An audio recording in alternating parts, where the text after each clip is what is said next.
Hello, everyone. I took out some time today to just ponder on what I've read so far. And the reaction that I would name is that I was blown away by some of the text that I've read. And because I haven't given this book too much attention before, I think I'd like to just put up two graphics that really spoke out to me. Um, there's this one. If you guys have the book, you can see. There's a woman who says, kids, husband, job. She's got life all figured out. The second one says, she's always going out with friends and having fun. I never do anything cool anymore. And the third one goes, I bet she works out. I need to start exercising more. So there's a little bit of reference from Foucault, and he basically is talking about bodily discipline and achieving normality. And I think a lot of us are just stuck in our roles of what we should be. And this graphic, excellently, I think, signifies all of that. And another text that stood out for me was this, and it just says, man or woman, black or white, gay or straight, and it talks about binary oppositions.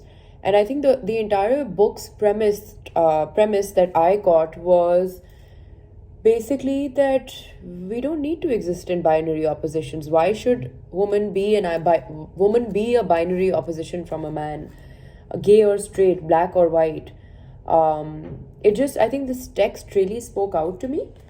And my reading so far has been quite actually intriguing, and I'd like to read this chapter from page 100, and I'll edit this video and put down the page as well for everyone to sort of ponder upon.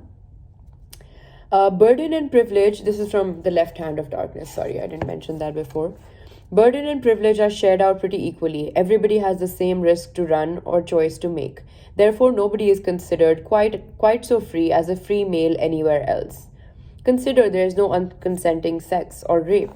As most mammals other than man, coitus can be performed only by mutual invitation and consent, otherwise it is not possible. Seduction certainly is possible, but it must have to be awfully well timed. Consider, there is no division of humanity into strong and weak halves. Okay, this really spoke out to me because I think a lot of our division of labor is that the man is strong and the woman is weak, or the gender feminine is just somebody who needs to be saved. Protected, dominant, submissive, owner, chattel, active, passive. In fact, the whole tendency to dualism that pervades human thinking may be found to be lessened or changed on winter. So I think this is just so interesting that, the author has managed to come up with a world where she has changed the dynamic of a person being weak and a person being strong, which is normally associated to men and women.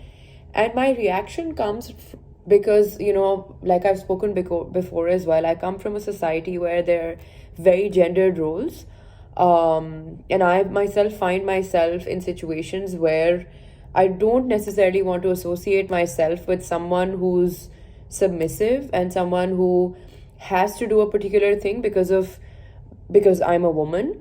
And I think this text really spoke out to me because I feel like in a world where there was no binary, where there was no gender attached and behavior attached to a particular sex, the world would be so much more equal.